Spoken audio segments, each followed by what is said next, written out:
Guys, welcome back to another episode of football daily. और भाई देखो, मैं बहुत एक्साइटेड था लिवरपूल वर्सेस आर्सेनल वाले मैच के लिए। और मैं पता अपने माइंडसेट को उस तरीके से शेप कर रहा था कि ठीक है भाई, इसका रिव्यू वगैरह बना देंगे। लेकिन एज ऑलवेज भाई, जैसे फुटबॉल डेली एपिसोड के लिए थोड़ा सा एक्सप्लोरेशन चालू हो रहा था, हम तभी समझ गए कि लियोनेल मेसी के रिगार्डिंग भाई काफी बड़ी कंट्रोवर्सी हमारे सामने आया। उसमें लियोनेल मेसी का इन्वॉल्वमेंट डायरेक्टली है या नहीं, ये डेफिनेटली हमको आने वाले टाइम में पता चलेगा। लेकिन भाई यहाँ पर 2021 की एक बहुत बड़ी अपडेट सामने आई है। अब देखो, 2021 में ना यहाँ पर बैलन डोर को लेकर ऑलरेडी काफी एग्जिस्टिंग कंट्रोवर्सी थी और उस टाइम हमने इसको कवर भी किया था। असल में हुआ ये था कि जो मुद्दा था सबसे बड़ी कंट्रोवर्सी का, वो था कि भाई 2020 में जो लॉकडाउन हुआ था, उस कोरोना वायरस के चक्कर में यहाँ पर लेवेंडोव्स्की को जो बैलन डोर उसका डिजर्व था, जिसने सबने कहा था, वो बैलन डोर सेरेमनी यहाँ पर कैंसिल कर दी गई।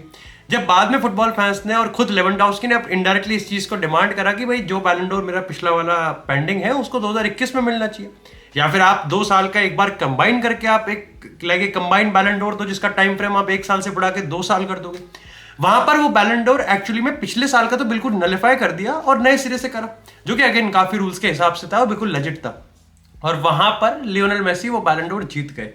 अब रिपोर्ट्स के हिसाब से यहां पर भाई पीएसजी ने कई रिपोर्ट्स के हिसाब से, और पर्टिकुलरली यहां पर अगर हम बात करें तो ले मोंडे की, जो कि अगेन फ्रेंच रिपोर्ट है, उन्होंने अपनी एक्सक्लूसिव इन्वेस्टिगेशन में पता लगाया कि भाई इस समय पर्टिकुलरली पीएसजी पे एक जुडिशियल इन्वेस्टिगेशन चल रही है, जहां पर इसका पता लगाया जा रहा है कि क्या सही में पीएसजी के जो ऊपर के माई बाप थे, उन्होंने यहाँ पर फ्रेंच मिनिस्ट्री और यहाँ पर फ्रेंच फुटबॉल की अगर हम बात करें, यानी कि जो बैलन डोर सेरेमनी वगैरह ऑर्गेनाइज करवाते, क्या उनके लोगों को यहाँ पर लॉबिंग किया था, क्या उनके लोगों को यहाँ पर घेरे में लिया था कि भाई कहीं ना कहीं लियोनेल मेसी का बैलन डोर जितवाना कंफर्म हो। अब देखो, यहां पर कंफर्म किया गया इस रिपोर्ट की, अगर हम जनरल इन्वेस्टिगेशन की बात करें तो ये इकलौती इन्वेस्टिगेशन नहीं है, बल्कि कुछ टाइम पहले यहाँ पर नसर अल खिलाफी के कुछ और भी कारनामे थे और उनके रिगार्ड काफी करप्शन के, काफी फ्रॉड के, काफी हरासमेंट के केसेस भी चल रहे हैं। अच्छा, यहाँ पर बताया गया है कि इससे पहले कि अगर हम यहाँ पर फ्रेंच इंटीरियर मिनिस्टर की बात करें तो उन्होंने भी पीएसजी की काफी हेल्प करी थी करप्शन को बचाने में। असल में बात है यहाँ पर 2017 की, जहां पर बताया गया कि नेमार के टैक्स को कैसे इवेड और बचाना है। इसमें यहाँ पर पीएसजी ने एक मिनिस्टर की काफी ज्यादा मदद ली थी और उसको सक्सेसफुली करवाया था। इसी के साथ यहाँ पर यह भी बताया गया कि फ्रेंच फुटबॉल 2021 के जो यहाँ पर प्रेसिडेंट थे, वो यहाँ पर अब पीएसजी के कम्युनिकेशन में वो बन चुके हैं, यहाँ पर हेड बन चुके हैं। वो सबसे बड़े यहाँ पर धागे थे जिसको एक्चुअली में सबसे पहले पीएसजी ने कन्विंस किया था। असल में स्टोरी की अगर हम बात करें तो पीएसजी के अगर नसर अल खिलाफी की बात करें और उस टाइम के यहाँ पर अगर फॉर्मर हेड कम्युनिकेशंस की बात करें तो उन्होंने यहाँ पर काफी सारे यहाँ पर फैसिलिटीज, काफी सारे यहाँ पर गिफ्ट दिए थे, ये मेक श्योर करने के लिए कि फ्रेंच फुटबॉल के जो उस टाइम के प्रेसिडेंट थे वो यहां पर लियोनेल मेसी का मेक श्योर करे कि भाई वो जीते बैलन डोर और कोई और ना जीते। अब देखो, ये एलिगेशन के बाद यहां पर डेफिनेटली भाई जो पाब्लो फेरे हैं, उन्होंने तो अपना देखो पत्ता झाड़ लिया। उन्होंने तो यहां पर इस चीज को इस तरीके से जस्टिफाई करने की कोशिश की कि 2021 में जब लियोनेल मेसी बैलन डोर जीते थे तो उन्होंने खुद यहां पर लेवेंडोव्स्की के लिए वोट किया था और उन्होंने अपनी जस्टिफिकेशन यानी कि अपना इनोसेंस इस चीज के लिए प्रूव किया था कि भाई 2022 की अगर बैलन डोर नॉमिनेशन की बात करें तो लियोनेल मेसी तो नॉमिनेट भी नहीं हुए थे। अब देखो, यहां पर कितना इन्वॉल्वमेंट है और कितना इन्वॉल्वमेंट नहीं है, ये बात तो अभी आने वाले इन्वेस्टिगेशन में पता चलेगी। लेकिन हाँ, एक कन्वर्सेशन और लीक हुई है जहां पर कुछ फॉर्मर, जो मैंने तुमको बताया फॉर्मर कम्युनिकेशन हेड थे, उन्होंने यहाँ पर नसर अल खिलाफी को मेल करके ये रिप्लाई किया था कि इसको लॉबी करना बहुत जरूरी है और यहां पर ये काम हो जाएगा अगर हम यहां पर लंच कर लें इस बंदे के साथ, और ये लंच बहुत जल्दी होने वाला है। ये कॉन्वर्सेशन लीक हुई थी और इस समय अंडर इन्वेस्टिगेशन है। खैर, देखते हैं आने वाले टाइम में क्या होता है, but do let me know इसके रिगार्डिंग तुम्हारा क्या ओपिनियन है। खैर, अगर बात करें यहां पर जोसे मोरिनियो की, देखो 4 तारीख को मैंने एक फुटबॉल डेली का एपिसोड बनाया था जिसमें मैंने असल में ये मुद्दा उठाया था। लेकिन उस टाइम पता क्या था, उस टाइम एपिसोड ऑलरेडी काफी लंबा था और मेरे को लगा था कि यहां पर आने वाले टाइम में और भी ज्यादा मीडिया रिपोर्ट्स आएंगी तो हम इसको कवर करेंगे। अब कोइंसिडेंटली यहां पर हुआ ये कि उसी के टाइम बीच में ब्राजील ने अपने जो अभी इंटरिम मैनेजर थे उसको यहां पर जॉब से निकाल दिया। ऐसे में यहां पर ब्राजील, जो कि अगले 6 महीने में कोपा अमेरिका खेलने वाली है, अमेरिका से अर्जेंटीना से हार गई, यूरुग्वे से हार गई, तो उस पर ऑलरेडी प्रेशर था। कार्लो एंसेलोटी ने रियल मैड्रिड के साथ अपना कॉन्ट्रैक्ट रिन्यूअल कर लिया, ये और बड़ा झटका था। ऐसे में यहां पर जब डिनिस को बाहर निकाल दिया तो जो सबसे बड़ा नाम निकल के आ रहा है वो जोसे मोरिनियो का है। वैसे मैं तुमको बता दूं, यहाँ पर साओ पोलो के जो मैनेजर है उसका नाम भी यहाँ पर काफी हॉट लिस्ट में, लेकिन ब्राजील एक मेन स्ट्रीम जॉब है। ऐसे में जोसे मोरिनियो का नाम आना कोई यहाँ पर ऐसे कोई सरप्राइजिंग बात नहीं है, अनएक्सपेक्टेड बात नहीं है।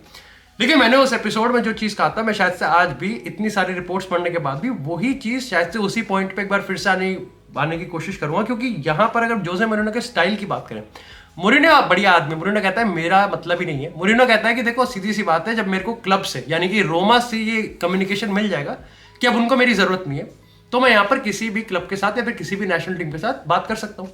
उसने एक तीर से दो निशाने मार लिए।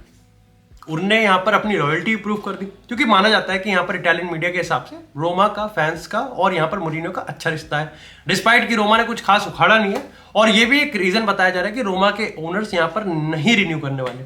और दूसरा निशाना ये मारा है कि यहाँ पर बाकी टीम्स को भी उसने एक हिंट दे दिया कि आई एम अवेलेबल। देखो, अगर जोसे मुरीनो के रीसेंट स्टाइल की बात करें तो ये तो कंफर्म है कि एंसेलोटी टाइप टर्नअप शायद से ही हो, और शायद से ही कोई बड़ा क्लब अब यहाँ पर जोसे मुरीनो पे बेट ले। लेकिन एक एरिया है जहां पर मुरीनियो अपने आप को प्रूव भी कर सकता है और स्टिल उसमें वो दम है, और वो है यहाँ पर नेशनल टीम का 1 महीने का टूर्नामेंट है। Mourinho style football is the best suited football, जो कि आपको इंटरनेशनल टूर्नामेंट में ट्रॉफी जितवा सकती है, और ये इसके लिए परफेक्ट है। ये होने वाला है, I can not confirm it, but definitely आने वाले टाइम में इसके रिगार्डिंग अपडेट तो हमको मिलने वाली है। इसी के साथ अगर बात करें यहाँ पर किलियन एम्बापे की, खैर देखो एम्बापे के रिगार्डिंग धीरे धीरे कछुए के हिसाब से स्पीड चलती है, लेकिन रिसेंट टाइम में अगर हम एथलेटिक्स की बात करें, यहाँ पर अगर हम ले पेरिसिन की बात करें, लेक्विप की बात करें, फ्रेंच फुटबॉल न्यूज की बात करें, तो सबने मोड़ तोड़ के एक बहुत बड़ी अपडेट को छोटा छोटा सब अपना अपना हिस्सा बांट लेते हैं। लेकिन कुछ की पॉइंट्स मैं तुम्हें बताता हूँ क्या डेवलपमेंट हुआ है। पहला डेवलपमेंट ये है, एक हफ्ता बीत चुका है ट्रांसफर विंडो में, एम्बापे की तरफ से कोई इन्फॉर्मेशन नहीं आई है। अगर फ्रेंच माउथपीस की बात करें, यानी कि अगर हम बात करें पीएसजी की साइड की कि उनके न्यूज सोर्सेज क्या कह रहे हैं, तो वो ये है कि एम्बापे एक्सपेक्ट कर सकते हैं एम्बापे से कि वो अपना कॉन्ट्रैक्ट रिन्यू कर लेगा। लेकिन अगर हम यहाँ पर जनरल मीडिया की बात करें तो पहला की पॉइंट ये है कि एम्बापे की जो 75 मिलियन की सैलरी है वो घट के 26 मिलियन की हो जाएगी अगर वो या तो लिवरपूल को ज्वाइन करे या फिर रियल मैड्रिड को ज्वाइन करे। दूसरी चीज ये है कि काफी की पॉइंट्स में ये निकल के आया, काफी न्यूज हेडलाइंस में निकल के आया कि एम्बापे और पेरेस अभी भी एक दूसरे के कन्वर्सेशन में। अब देखो इसमें मेरे को ज्यादा दिलचस्पी है नहीं कि एम्बापे पेरेस से कितने कन्वर्सेशन में कितना नहीं है, क्या चूस रहा है क्या नहीं, मेरे को उससे कोई फर्क नहीं पड़ता। हम 2021 से जब से एटलीस्ट पे यूट्यूब पे आया हूं, मैं तो यही सुनते हुए दिख रहा हूं। और यहां पर जो सबसे बड़ी अपडेट है, आई थिंक ये भी 2-3 दिन पहले की अपडेट है, कि एम्बापे अपना डिसीजन 14 फरवरी यानी कि चैंपियंस लीग राउंड ऑफ 16 का जो पहला लेग है उससे पहले यहां पर डिसीजन ले सकता है।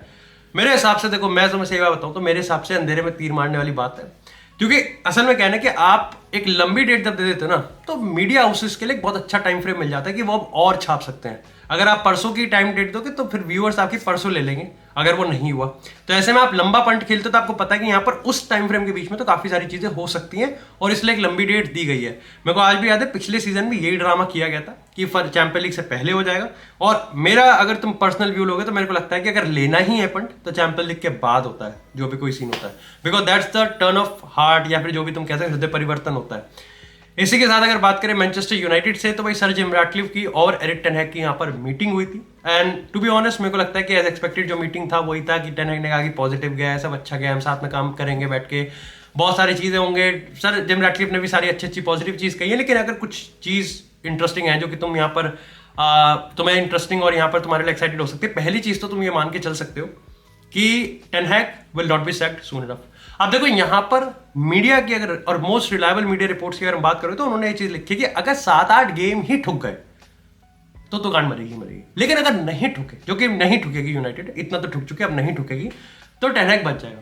अब देखो इसके पीछे कंसेप्ट बहुत सिंपल है, बिल्कुल प्लेन मैथ्स है। वो ये है कि भाई देखो सर जिम रैटक्लिफ को पता है कि अगर टेन हैग को हटा दिया, किसी और को लिया है, तो माइंड डाइवर्ट हो जाएगा, और माइंड डाइवर्ट इसलिए हो जाएगा क्योंकि फिर आपको फिर नया मैनेजर लेके आना है, फिर उसको बैक करना पड़ेगा, फिर और पैसा, फिर ये पैसा, और ग्लेजर्स तो नहीं करने वाले कुछ। ऐसे में वो कहते हैं कि टेन हैग को ऊपर रहने देते हैं, नीचे से स्टार्ट करते हैं। सबसे पहले स्क्वाड को देखते हैं, इवॉल्व देखते हैं, फिर किस तरीके से मैथ्स है, क्या है, कौन पैसा ले रहा है, कौन पैसा दे रहा है, कौन किधर क्या कर रहा है, कौन किधर कहाँ मरा रहा है, ये सारी चीजों को कैलकुलेट करने के बाद टेन हैग पे बाद में आते हैं। तो नीचे की चीजों को जो कि पब्लिक को नहीं दिखती उस पर काम करते हैं, और आई थिंक मेरे को लगता है ये टैक्टिक सही है। अब एक्चुअल में बात करते हैं जिसके लिए मैं एक्साइटेड था, आर्सेनल वर्सेस लिवरपूल के लिए। देखो यार, आर्सेनल मैनचेस्टर सिटी और लिवरपूल की डोमिनेंस तोड़ने आई थी, 7 मैचेस में से 1 मैच जीती है। आर्सेनल के होम पर मैच था और मैं काफी एक्साइटेड था। अब देखो सीधी सी बात है, आर्सेनल हार गई, 2-0 से हार गई, लेकिन आर्सेनल अच्छा खेली, better than Liverpool. Technically yes, और ऑफ कोर्स टेक्निकली नो।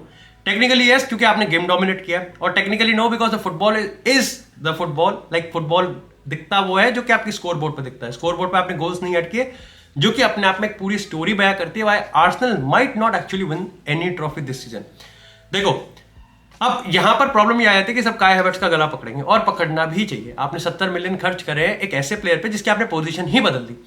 अब यहां पर आर्सेनल को, आर्सेनल फैंस की बात करो, आर्सेनल बोर्ड की बात करो या फिर आर्सेनल की करंट टीम की बात करो, उनको डिमांड थी एक एलसीएम की, आपको नंबर 8 चाहिए। अब आप चाहिए कि यहाँ पर आपका ओडेगार्ड को कोई सपोर्ट करे, पार्टे का कोई सपोर्ट करे, आपको डेक्लन राइस आपने नंबर 6 पे ले लिया तो आपको एक नंबर 8 चाहिए एलसीएम पे, और आपको एक स्ट्राइकर चाहिए था। अब यहाँ पर आर्टेटा ने अपना दिमाग घुमाया और इंटरस्टेलर की तरह उसने कहा कि भाई गैब्रियल हेसुस मोस्ट वर्सेटाइल है, तो हम एक काम करते हैं, काई हैवर्ट्ज को एलसीएम पे यूज करते हैं और मैं कुछ अपना पेप गार्डियोला स्टाइल कुछ कर दूंगा, जो कि काम करा नहीं। अब देखो इसमें एक्चुअली यहाँ पर काई हैवर्ट्ज की गलती नहीं है, लेकिन रिसेंट रिपोर्ट की अगर हम बात करें कि अगर आर्सेनल एक नंबर 9 लेके आएगी तो फिर ये तो कंफर्म मान के चल सकते हैं Kai Havertz as a number 9 is useless, क्योंकि आप एक नंबर 9 लेके आ रहे हो, फिर आपके पास एक गैब्रियल हेसुस भी है। लेकिन उसके अलावा भी अगर हम इस गेम की पूरी बनावट की बात करें तो मेरे को ऐसा लगता है कि क्लॉप खेल गया और क्लॉप ने बता दिया कि वो आर्टेटा से क्यों इतने लेवल्स ऊपर है। देखो पहली चीज तो ये थी, पिंग पोंग गेम था, हाई इंटेंसिटी गेम था, हाई फ्लाइंग हाई एनर्जी वाला गेम था, तो यहाँ पर डेफिनेटली आर्सेनल लिवरपूल से आप जो एक्सपेक्ट करते हो वो आपको मिला। बॉक्स ऑफिस गेम था, एब्सोल्युटली यस। जहां आर्सेनल डोमिनेट करती है वो उनका बिल्डअप है, वो उनका सीक्वेंस है, वो उनका टैक्टिक्स है, वो उनके टेक्नीशियंस है, बट किलर नहीं है। आपने चांस बना रहे हो, चांस मिस कर रहे हो तो उसका कुछ नहीं होता। लिवरपूल एक ऐसी टीम है जो कि मैं रियल मैड्रिड के लिए बहुत बार उनको रेफरेंस देता हूं, that they are the king of the chaos. That's why I think मेरे को लगता है कि लिवरपूल इस बार कोई ना कोई ट्रॉफी तो ले ही जाएगी, बिकॉज दे आर एक्चुअली एक ऐसी टीम है जो कि केओस को काफी एंजॉय करती है। आप सप्रेस करोगे, वो लंबी बॉल डालेंगे, आर्सेनल का पूरा डिफेंस लाइन खत्म हो गया। अब देखो मेरे को लगता है कि अगर इस गेम के दो सबसे बड़े टॉकिंग पॉइंट्स की बात करें तो मेरे को लगता है किस तरीके से यहाँ पर ट्रेंट का जो इंपॉर्टेंस है ना वो शायद से मेन स्ट्रीम में सबके सामने निकल के आ रहा है। भाई एक बंदा जो कि डिफेंस पे खेल रहा है फुल बैक की ओर, वहां से वो यार देखो वही वाली चीज है कि आई थिंक वो बंदा एक ऐसा जो कि डिफेंड नहीं कर पाता, उसको एक्सप्लॉइट करो।